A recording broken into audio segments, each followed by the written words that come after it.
Assalamualaikum warahmatullahi wabarakatuh. Bismillah, alhamdulillah, wassalatu wassalamu ala rasulillah. Surat An-Nasr. A'udzu billahi minasyaitonir rajim. Idza jaa nasrullahi wal fathu wa ra'aitan nasa yadkhuluna fi dinillahi afwajan fasabbih bihamdi rabbika wastaghfirhu innahu kana tawwaba. Apabila telah datang pertolongan Allah dan kemenangan, dan kamu lihat manusia masuk agama Allah dengan berbondong-bondong, maka bertasbihlah dengan memuji Tuhanmu dan mohonlah ampun kepadanya, sesungguhnya Dia adalah Maha Penerima Taubat. Secara sekilas kita bisa melihat surat An-Nasr ini yang ketika didahului dengan idza, maka kita bisa memperkirakan bahwa ini adalah sebuah uslub syarat, atau dalam bahasa Indonesia kita menyebutnya sebagai kalimat jika maka. Jadi meskipun ini terdiri dari 3 ayat, maka sejatinya ini terdiri dari sebuah satu rangkaian kalimat di mana ada adat syarat, ada fiil syarat, dan ada jawab syarat. Kalau kita perhatikan maka diawali dengan idza, tentu ini adalah sebuah syarat atau adat syaratnya, dan jaa itu merupakan fiil syaratnya, sedangkan jawab syaratnya di situ terlihat fasabbih. Di situ ada fa sebagai rabithah jawab syarat terhadap fiil sebagai jawab syaratnya adalah fiil amr di sana. Jadi sekali lagi sejatinya kalau kita perhatikan secara terjemah juga bisa kita memperkirakan bahwa ini merupakan uslub syarat, yakni sekali lagi dalam bahasa Indonesia kita menyebutnya sebagai kalimat jika maka. Jika telah datang pertolongan Allah dan kemenangan, dan kamu lihat manusia masuk agama Allah dengan berbondong-bondong, maka bertasbihlah dengan memuji Tuhanmu dan memohonlah ampun kepadanya, sesungguhnya Dia adalah Maha Penerima Taubat. Baiklah, mari kita bahas per ayat di surat An-Nasr ini. Yang pertama adalah idza jaa nasrullahi wal fathu. Apabila telah datang pertolongan Allah dan kemenangan. Kita mulai dengan idza jaa. Idza yang diterjemahkan dengan apabila. Sebagaimana tadi saya sampaikan, idza adalah merupakan adat syarat, dia merupakan faktor syarat, dia tidak menjazmkan, mabni atas sukun fi mahalli nasbin, mahalnya adalah nasab. Sedangkan jaa kita terjemahkan telah datang. Tentu ini merupakan fi'il madhi, dia kata kerja yang lampau atau telah berlalu.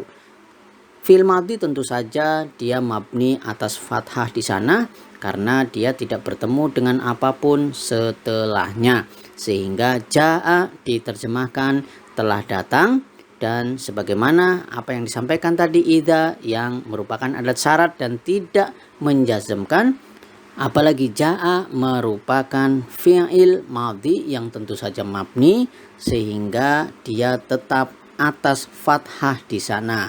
Jaa telah datang, idza jaa apabila telah datang. Kalau kita perhatikan maka jaa sebagaimana yang tadi disampaikan bahwa dia merupakan fi'il madhi, kata kerja yang lampau.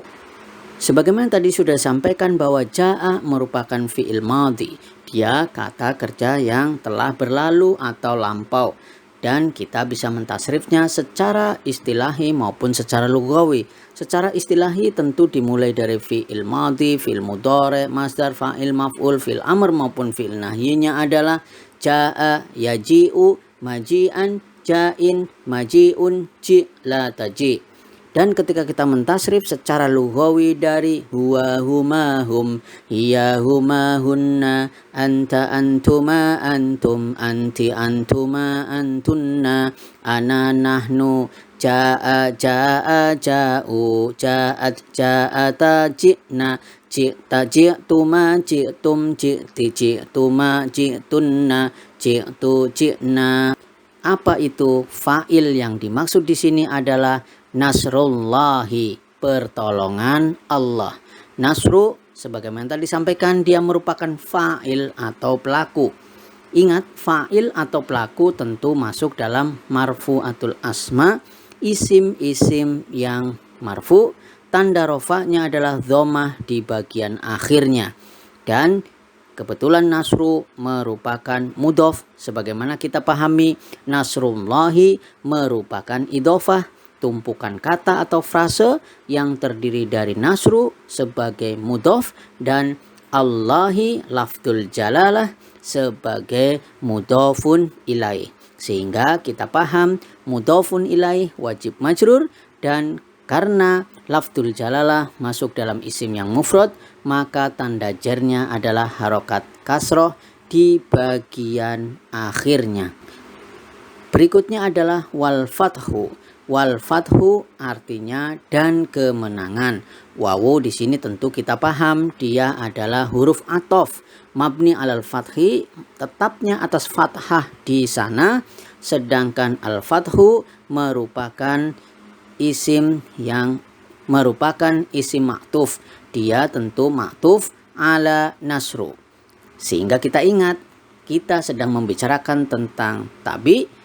Isim-isim yang mengikuti isim sebelumnya dalam hal ini adalah kita berbicara tentang atof. Al-fathu yang merupakan maktuf, dia tabi, dia ngikut dengan maktuf alaihnya. Dalam hal ini maktuf ala nasru, yang pada kesempatan yang sudah disampaikan nasru dia marfu karena sebagai fa'il, tanda rofa'nya adalah dhammah, maka fathu juga merupakan isim yang marfu, tanda rofa'nya adalah dhammah di bagian akhirnya. Ayat yang kedua adalah wa ra'aitan nasa yadkhuluna fi dinillahi afwaja. Dan kamu lihat manusia masuk agama Allah dengan berbondong-bondong. Wa ra'aita, dan kamu lihat. Wa artinya dan, wawu di sini tentu kita ingat dia adalah huruf athof mabni atas fathah, tetapnya atas fathah di sana. Ro'a merupakan fi'il madhi, dia kata kerja yang lampau atau telah berlalu. Mabninya atas sukun di sana. Kenapa dia mabni atas sukun? Karena bertemu dengan dhamir rofa mutaharik, dalam hal ini adalah ta yang merupakan dhamir muttasil mabni alal fathi fi mahalli rof'in, mahalnya adalah rofa karena dia sebagai fa'il. Jadi kalau kita ingat bahwa ro'aita sejatinya ini merupakan fi'il madhi dan bertemu dengan ta di sana sebagai fa'ilnya. Ro'a di sini sebagai fi'il madhi kita bisa mentasrifnya secara istilahi dan secara lughawi. Secara istilahi dari fi'il madhi, fi'il mudhari, masdar, fa'il, maf'ul, fi'il amr maupun fi'il nahyinya, maka kita bisa sampaikan ro'a yara ro'yan, ro'in mar'iyun, ro la tara. Dan ketika kita mentasrif secara lughawi dari huwa huma hum, hiya huma hunna, anta antuma antum, anti antuma antunna, ana nahnu, ro'a ro'aya ro'au, ro'at ro'ata ro'aina, ro'aita ro'aituma ro'aitum, ro'aiti ro'aituma ro'aitunna, ro'aitu ro'aina. Maka terlihat di situ ro'aita merupakan fi'il madhi yang bertemu ta sebagai fa'il di sana dengan takdirnya adalah anta. Berikutnya kita perhatikan adalah an-nasa. An-nasa diterjemahkan adalah manusia. Kenapa kemudian harokat akhirnya adalah fathah dan kita membacanya dengan an-nasa? Karena ini merupakan isim yang berkedudukan sebagai maf'ul bih atau objek. Tentu kita ingat bahwa maf'ul bih atau objek ini masuk dalam mansubatul asma, isim-isim yang mansub, tanda nasabnya adalah harokat fathah di bagian akhirnya. Karena an-nasa merupakan jamak taksir yang ketika berkedudukan sebagai maf'ul bi atau objek, maka tanda nasabnya adalah harokat fathah di bagian akhirnya. Berikutnya adalah yadkhuluna. Yadkhuluna artinya masuk. Yadkhuluna merupakan fi'il mudhari. Dia kata kerja yang sedang berlangsung atau akan berlangsung. Dia marfu, tanda rofa'nya adalah thubutun nun dengan tetapnya nun di sana karena dia termasuk sebagai af'alul khamsah. Kenapa kemudian dia marfu? Karena tajarud sepi dari amil jazm maupun amil nasab di sana. Dan wawu di sana, wawu jamaah merupakan dhamir muttasil mabni ala sukun, tetapnya atas sukun di sana fi mahalli raf'in, mahalnya adalah rofa karena dia berkedudukan sebagai fa'il. Adalah fi'il mudhari, kita bisa mentasrif secara istilahi maupun secara lughawi. Secara istilahi bisa kita sampaikan dakhala yadkhulu dukhulan, dakhilun madkhulun, udkhul la tadkhul. Dan ketika kita mentasrif secara lughawi dari huwa huma hum, hiya huma hunna, anta antuma antum, anti antuma antunna, ana nahnu, yadkhulu yadkhulani yadkhuluna, tadkhulu tadkhulani yadkhulna, tadkhulu tadkhulani tadkhuluna, tadkhulina tadkhulani tadkhulna, adkhulu nadkhulu. Maka terlihat di situ yadkhuluna merupakan fi'il mudhari dengan wawu jamaah di sana menunjukkan sebagai fa'il atau pelakunya yang kita bisa katakan takdirnya adalah hum. Berikutnya adalah fi dini. Fi dini artinya dalam agama. Fi dini ini terdiri dari fi yang merupakan huruf jar mabni ala sukun, tetapnya atas sukun di sana, sedangkan dini merupakan isim yang majrur karena didahului dengan fi di depannya, dan alamat jarnya, tanda jarnya adalah harokat kasroh di bagian akhirnya. Fi dini tentu saja merupakan syibhul jumlah. Dia susunan jar majrur yang dia ta'aluk muta'alik. Dia memiliki keterkaitan makna dengan fi'ilnya, dalam hal ini adalah yadkhuluna. Dan kita ingat dini merupakan mudhof. Ada tumpukan kata, ada frase di sana, yakni dinillahi. Agama siapa? Agama Allah. Fi dinillahi, di agama Allah. Dini sebagai mudhof dan Allahi lafzul jalalah sebagai mudhofun ilaih. Sebagai mudhofun ilaih tentu saja dia majrur dan tanda jarnya adalah harokat kasroh di bagian akhirnya. Berikutnya adalah afwajan. Afwajan artinya dengan berbondong-bondong. Kenapa harokat akhirnya adalah fathah? Karena afwajan merupakan hal atau kondisi keadaan. Dan kita ingat dalam pembagiannya maka hal masuk dalam mansubatul asma, isim-isim yang mansub, tanda nasabnya adalah fathah, dalam hal ini adalah fathah tain. Afwajan dengan berbondong-bondong. Di awal kalimat ada dzaraf yang dimana dia masuk sebagai adat syarat yang tidak menjazmkan, ada fi'il syarat, maka di sini ada jawab syarat. Jawab syaratnya adalah fasabbih bihamdi rabbika wastaghfirhu innahu kana tawwaba. Maka bertasbihlah dengan memuji Tuhanmu dan mohonlah ampun kepadanya, sesungguhnya dia adalah penerima taubat. Fasabbih, maka bertasbihlah. Fa merupakan robitoh jawab syarat. Fa ini tentu saja dipakai karena fiil yang dipakai dalam hal ini adalah fiil amr atau tolab, sehingga diawali atau disambungkan dengan fa di depannya. Fasabbih, maka bertasbihlah. Sabbih tentu saja dia fiil amr, kata kerja perintah, mabni atas sukun di sana, tetapnya atas sukun, dan fa'ilnya adalah dhamir mustatir, takdirnya adalah anta. Sehingga ketika kita sampaikan sabbih merupakan fi'il amr, kita bisa mentasrifnya secara istilahi dan secara lughawi. Secara istilahi tentu dimulai dari fi'il madhi, fi'il mudhari, masdar, fa'il, maf'ul, fi'il amr, dan fi'il nahyinya adalah sabbaha, yusabbihu, tasbihan, musabbihun, musabbahun, sabbih, la tusabbih.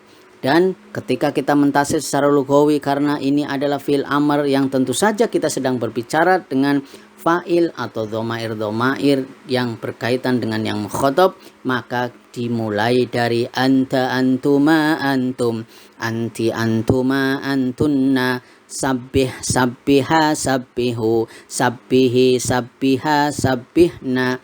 Maka terlihat di situ sabbih merupakan fi'il amr dengan fa'il atau pelakunya takdirnya adalah anta atau kamu.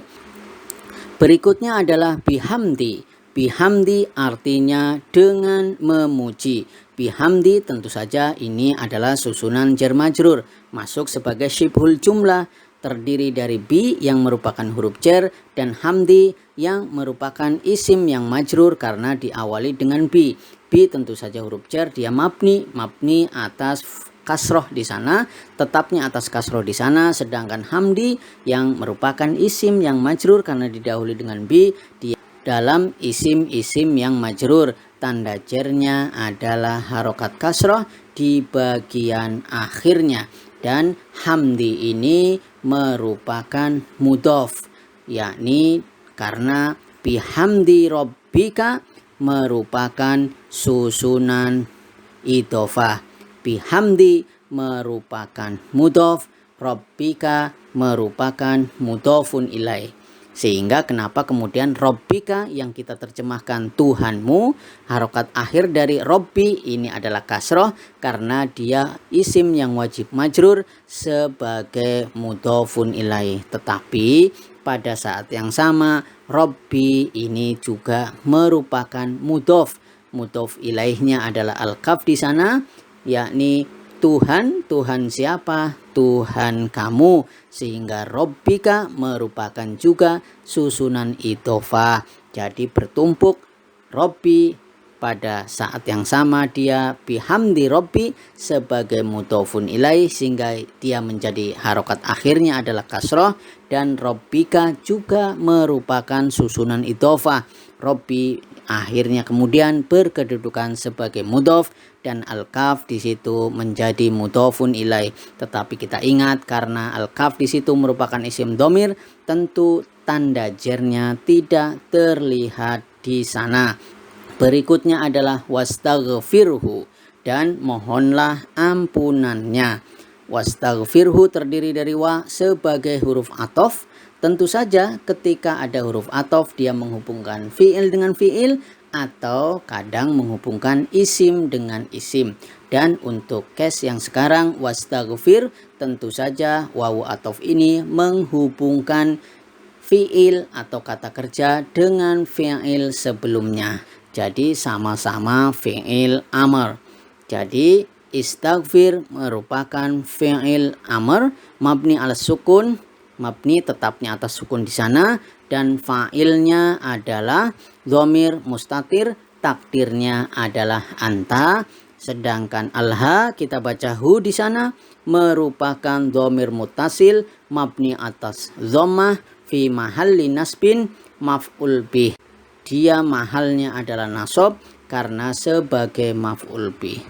Tentu kita paham kenapa kemudian meski dia menjadi maf'ul bih atau objek, dia tetap dibaca hu karena dia adalah isim dhamir yang tentu saja tetap, sehingga tanda jernya tidak terlihat di sana. Kalau kita perhatikan maka istaghfir yang merupakan fi'il amr atau kata kerja perintah ini kita bisa mentasrifnya secara istilahi dan secara lughawi. Secara istilahi dari fi'il madhi, fi'il mudhari, masdar, fa'il, maf'ul, fi'il amr maupun fi'il nahyinya. Istaghfara, yastaghfiru, istighfaron, mustaghfirun, mustaghfarun, istaghfir, la tastaghfir. Dan ketika kita mentasrif secara lughawi, karena ini adalah fi'il amr, tentu ini berkaitan dengan dhamair yang mukhatab, di mana dimulai dari anta, antuma, antum, anti, antuma, antunna. Maka istaghfir, istaghfira, istaghfiru, istaghfiri, istaghfira, istaghfirna. Maka istaghfir yang sebelumnya kita baca wastaghfir, alifnya tidak terlihat sebagai hamzah wasol di sana, maka istaghfir merupakan fi'il amr dengan fa'il atau pelakunya takdirnya adalah anta. Berikutnya adalah innahu, innahu sesungguhnya dia. Ini tentu kita paham, ini adalah amalan inna. Inna tentu memiliki amalan, dia menasobkan isimnya dan merofakan khobarnya. Di mana kita tahu innahu merupakan inna dan isimnya inna. Inna merupakan taukid diterjemahkan dengan sesungguhnya, dan al-ha di situ merupakan dhamir muttasil mabni atas dhammah di sana fi mahalli nasbin, mahalnya adalah nasab karena dia sebagai isimnya dari inna. Berikutnya adalah kana tawwaba, artinya maha penerima taubat. Kana juga kita ingat bahwa kana merupakan fi'il madhi naqis. Dia adalah fi'il atau kata kerja lampau yang kurang, yang dimana tentu saja kana di sini dia tetapnya atas fathah di sana, kana dan isimnya kana, di mana isimnya kana di situ merupakan dhamir mustatir, takdirnya adalah huwa. Tepatnya memang kana itu diartikan telah ada, tetapi secara letterlek terjemahannya biasanya di dalam bahasa Indonesia tidak disebutkan secara langsung, sehingga tawwaba memang lebih tepat diterjemahkan sebagai maha penerima taubat. Pertanyaannya sama, kenapa kemudian tawwaba harokat akhirnya adalah fathah? Karena kita ingat tawwaba merupakan khobarnya kana. Kana memiliki amalan, dia merofakkan isimnya dan menasobkan khobarnya, sehingga tawwaba yang merupakan khobarnya kana dia masuk dalam mansubatul asma, isim-isim yang mansub, tanda nasabnya adalah fathah di sana. Sedangkan secara ringkas kana tawwaba merupakan khobarnya dari inna. Secara ringkas bisa kita sampaikan idza jaa nasrullahi wal fathu, apabila telah datang pertolongan Allah dan kemenangan, wa ra'aitan nasa yadkhuluna fi dinillahi afwaja, dan kamu lihat manusia masuk agama Allah dengan berbondong-bondong, fasabbih bihamdi rabbika wastaghfiruhu innahu kana tawwaba, maka bertasbihlah dengan memuji Tuhanmu dan mohonlah ampun kepadanya, sesungguhnya dia adalah maha penerima taubat. Demikian yang bisa disampaikan. Semoga Allah memberikan ridho kepada kita semuanya dan kita pun memperoleh rahmat dari Allah subhanahu wa ta'ala. Subhanakallahumma wa bihamdika asyhadu an la ilaha illa anta wastaghfiruka wa atubu ilaik. Assalamualaikum warahmatullahi wabarakatuh.